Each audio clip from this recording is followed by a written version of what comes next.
How to close Wealthfront account. Follow the instructions.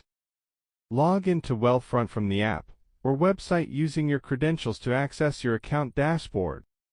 Select the cash or investment account you want to close from the list shown in your Wealthfront dashboard. Tap the Manage or Transfer Money option depending on whether it's a cash or investment account.